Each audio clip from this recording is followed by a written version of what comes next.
We're very fortunate to get lots of calls and about the females in our sale, and we really go about the exact same process for our females on trying to design them with the commercial industry in mind. And so we look obviously at calving knees, early growth, moderate stature, maternal components, and in product merit, and of course heifer pregnancy. But I often get asked, how do we select a donor? And I'll take you back a bit in time. When we first started doing donor work in 1987, we did the traditional, this cow has 3 calves at 110 plus weaning weight ratio, or nursing ratio as some folks say, and the same way for yearling weight, and she's just done a tremendous job of production. And as we moved into the 90s and our non-parent APDs became available, and we were able to use those in our selections, what I noticed was that traditional cow that we selected by the time she was about 5 or 6 years of age, she as a 2-year-old, she ratioed 118 with her first calf, and then her 3-year-old about 110, and then a 4-year-old about 103. My point is that if we're doing our job right, genetically selecting cattle for the traits of merit, in general, those older cows are being replaced by younger cows that have more genetic merit. And so we started collecting cows a little bit earlier, and we probably, we did greatly enhance our ability to multiply better cattle when the very first ultrasound research report came out in 1998. And I'll take you back a bit in history, and Dad made the commitment in 1964 to not use any cleanup bulls. So no cleanup bull has been used at Gardner Angus Ranch since 1964.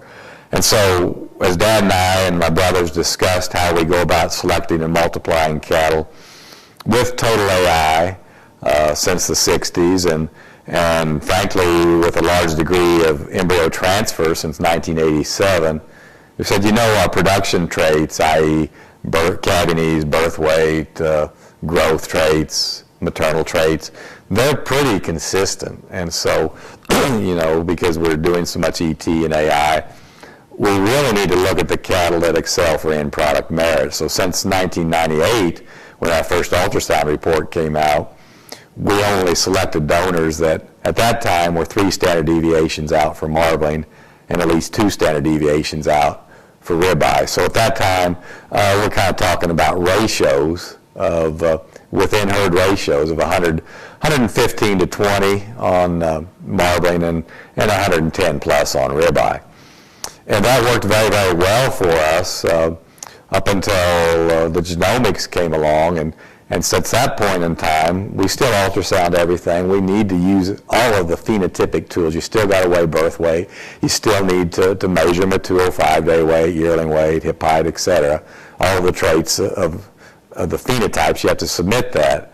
But I think the exciting thing, again, what the American Angus Association has done by having genomically enhanced EPDs is when those first came out a couple of years ago, we submitted the genotypes on all of our cows, and we found some donors that frankly should not be multiplied anymore, so they ceased to be multiplied at that point. When we actually got the genotypes or the gene markers that incorporate into their EPDs, we found some cows that for this trait or that trait, quite frankly, weren't good enough, so they ceased to be donors.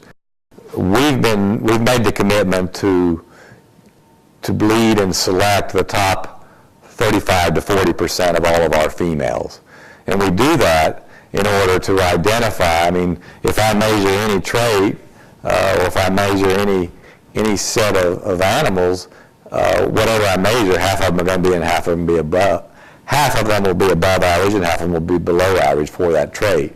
And so when we're sampling, let's just say that top 40% of all of our females, based on their expected progeny differences, based on their ultrasound records, I need to take that top 40% on those traits, and then when I submit their genomics, I only want to take the top half of those to be donors. So not only in theory, but in reality, we are multiplying only the top 20% of the roughly 1,500 Angus, registered Angus females that we work with here at Gardner Angus Ranch. And so we feel very, very convinced and very, very confident that we are multiplying better cattle than ever before. And that plays very well to make sure that we're creating cattle that have genetic merit, i.e. economic merit, not only for our bulls, but also for our females.